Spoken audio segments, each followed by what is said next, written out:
Alhamdulillah, wassalatu wassalamu ala rasulillah. Rabbi shrah li sadri wa yassir li amri wahlul 'uqdatan min lisani yafqahu qawli. Assalamu alaikum. One more time.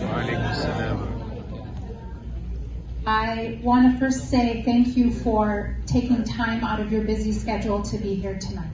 I am told that this community is incredibly generous and there are so many fundraisers.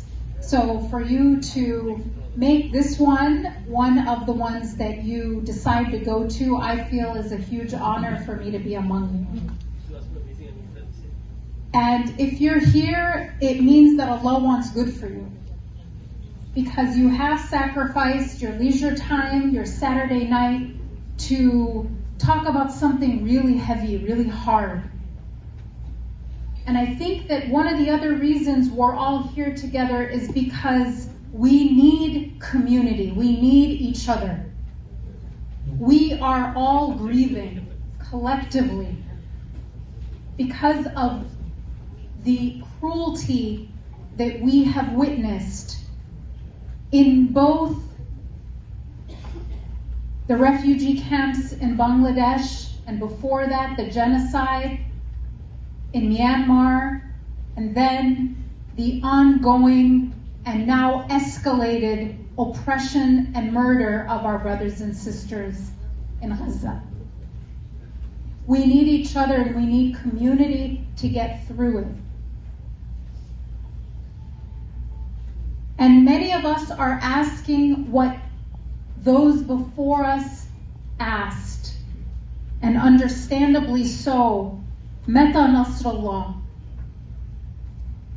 When will the victory of Allah come? Ala inna Nasrallahi qareeb. Indeed, the victory of Allah is near.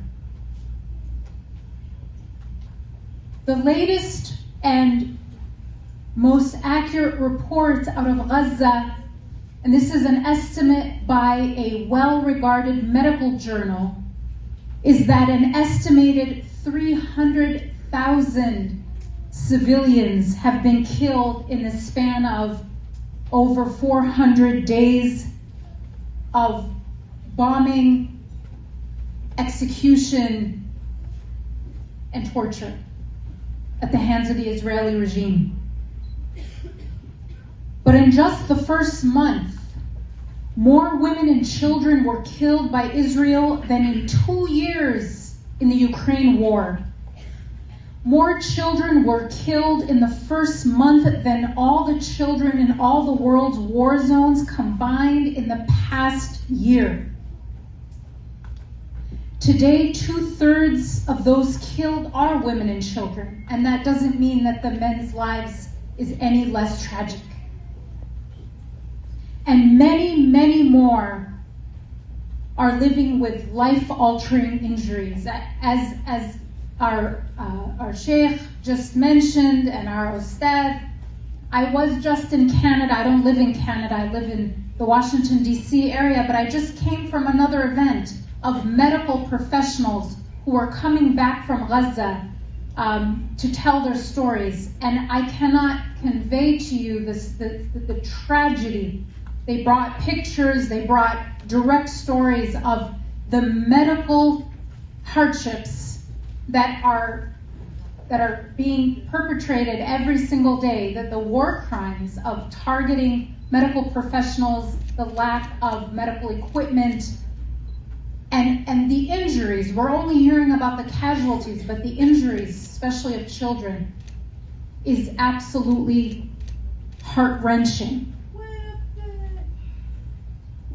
And in August of 2017, armed attacks, massive scale violence, and serious human rights violations forced thousands of Rohingya to flee their homes in Myanmar.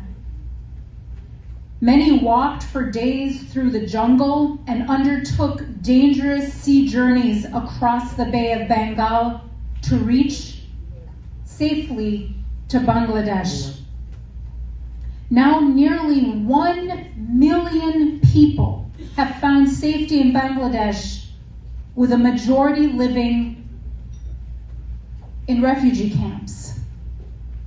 In fact, home to the world's largest refugee camp. The United Nations has described the Rohingya as, quote, the most persecuted minority in the world.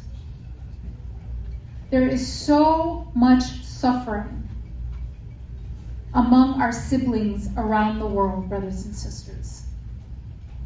So it is not surprising that a lot of us are feeling deflated. The odds and the resources feel so stacked against us. If we're advocating for Palestine, our accounts are censored and they're shadow banned, and the mainstream media regarding this genocide is horrifically biased. I recently met with a group of college students who told me that they feel completely silenced in their university. I'm sure it's happening right here in Florida. It's happening all over North America, not just in the United States and Canada and elsewhere. They're being punished for speaking up for human rights, while those who are screaming at them, sometimes even attacking them, are facing no consequences at all. They're harassed, they're doxxed, which means their personal information is published on the internet. They're threatened as college admins respond with more censorship. Some people are losing their jobs, their scholarships, and sometimes even their lives for speaking out. And so when I met these young people, one of them said, is there even any point in continuing to try? Should we keep speaking out or just give up? There's no hope. Is anything we do really making a difference? Is what they said to me. And so this is the question I want to answer today and reflect with you. Because the answer is this: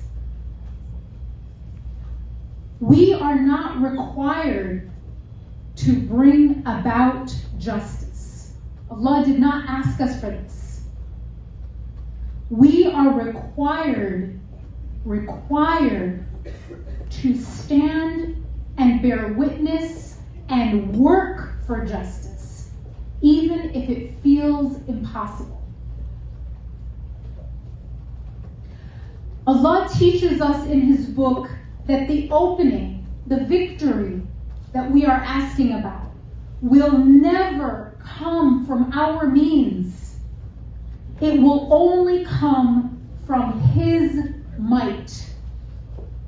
Yet we must still work. We must still work in obedience to Him. During the Battle of Badr, a story we all grew up hearing if we grew up as Muslims. During this battle, the Muslims were outnumbered 3-1. And Allah reminds the believers in Surah Al-Anfal, وَمَا رَمَيْتَ إِذْ رَمَيْتَ وَلَكِنَّ اللَّهَ رَمَى. It was not you who threw when you threw, but it was Allah who threw. Now think about this concept, because it's incredibly important to what we're facing today. This ayah is in reference to grains of sand, not pebbles, not even stones. Actually, it was grains of sand that the Prophet ﷺ was commanded to throw at the enemy. Now, try picking up. Now, we're here in Florida. You guys have beaches. Try picking up a handful of sand and throw it. How far does it go? It wouldn't even go to the end of the stage. And yet, this is what they were commanded to do: throw this sand. it wouldn't even go a few meters away, let alone harm rows of enemy combatants in full armor across the valley, outnumbering you 3-1. So as seemingly harmless to the enemy as this was, the handful of sand was taken by Allah into the eyes of the enemy, distracting and blinding them, eventually leading to victory. Now, why did Allah command the believers to throw their sand? Couldn't He have taken the sand without any effort from them and blinded the enemy? Of course He could.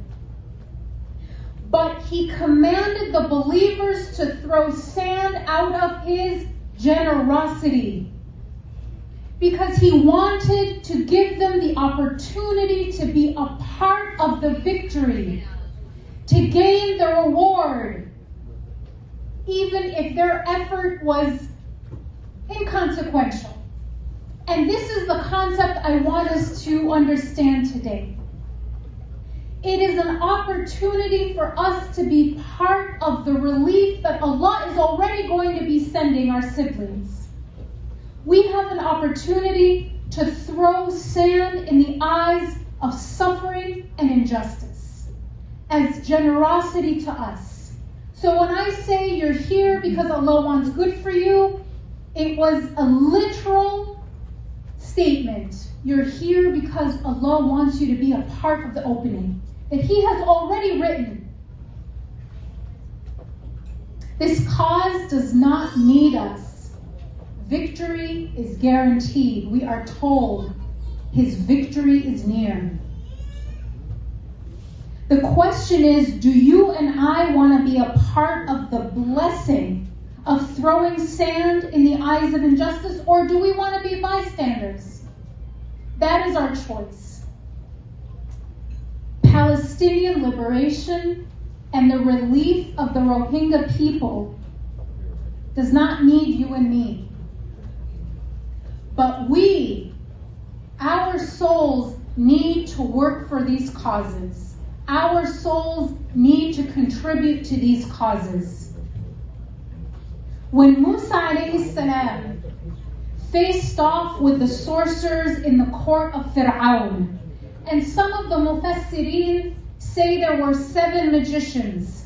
Some say there were 70, and others say there were 70,000 magicians, row upon row upon row. Imagine what this felt like, what this looked like. And this was on a day where everyone was gathered at daybreak, where there's the most visibility. And he was standing there in the court of this tyrant against this formidable enemy. And so Allah describes and enshrines the vulnerability of His own messenger, because he felt what any of us would feel. He was afraid. A lot of us are afraid when we look at the odds against us. And Allah reassures him and in turn us. Do not be afraid. You have the upper hand. Just throw your stick and you will destroy the handiwork of these illusionists, these magicians. And He reassures Musa alayhi salam and in turn us that the handiwork of illusionists will never succeed. And Allah's promise is true. Do we have magicians and illusionists today? Yes, we do. It's called the media. It's called the spin doctors. It's called the PR machine, where billions upon billions of dollars have been poured into rewriting reality, where the victim is the aggressor and the aggressor is the victim, where stories are literally manufactured like snakes out of sticks from nothing and put out into the media. And the New York Times writes about it. Beheaded babies. The President of the United States put it in his speech. And it was a fiction. Just like the smoke and mirrors of those snakes in the court of Fir'aun. We are up against magicians as well, just like Musa was, alayhi salam. And when he threw his stick, the stick of truth, it engulfed all of those false snakes. The truth will prevail. Now, it is mind-blowing to me as someone who studies public opinion. That is actually my specialization for the past almost 2 decades. I started working on this in 2006, studying public opinion. And what I learned is that public opinion follows the media. The media content will predict public opinion. In fact, it's so closely related that companies will literally predict their stock price by hiring firms to study the media content about their company. And within 3 days, they can predict their stock price. That's how much our behavior follows media. And so when you have billions of dollars poured into a narrative that says the victim is the aggressor and the aggressor is the victim, it is nearly impossible to imagine that public opinion wouldn't follow that. And that's definitely what was expected from those investing this much money and resources and expertise and research into false media stories. But when you look at what is happening in public opinion, it is like amazing. For the first time in our lifetime, public opinion against Israel in America has plummeted. Not only that, the vast majority of young people are dead against what's happening in Gaza, including young Jewish Americans. So the truth comes out in the end. And all we need to know, how do I explain this? How do we possibly explain this when mainstream media is absolutely insanely biased, fabricating, putting out fabricated stories as if they were true? It's because of social media, despite the shadow banning and despite the censorship. Enough people are striking their stick of truth that it is having this effect where the truth is coming out. So don't give up on speaking the truth, even if it feels impossible and even if your voice shakes.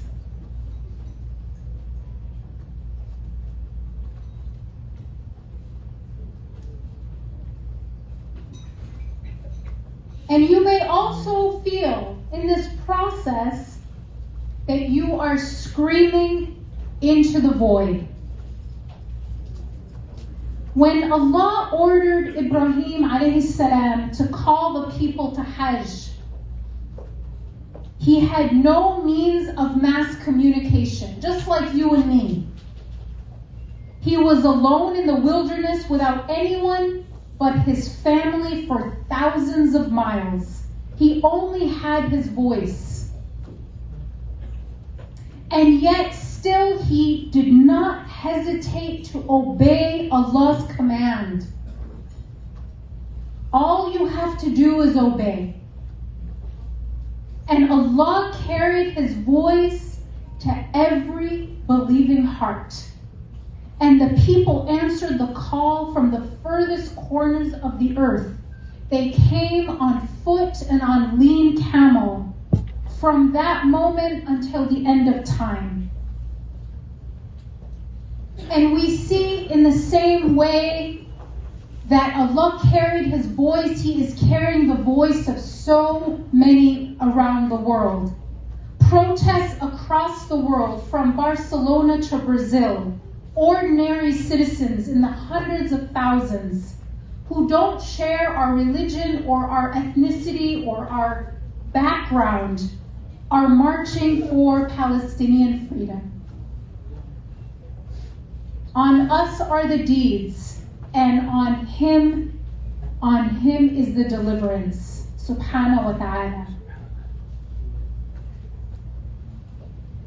When it comes to this issue, it is something so dear to our hearts.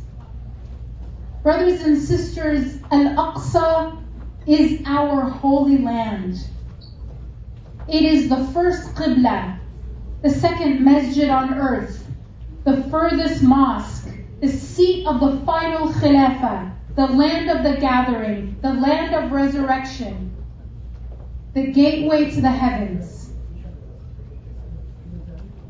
So let the incomplete justice that we see regarding both of these causes at the ICC and at the UN ICJ, these courts of international law that seem to have no power and no ability to enforce their rulings, let their imperfect justice make you long and remind you of the day of perfect justice, where the judge and the King of Kings will say, to whom belongs dominion today?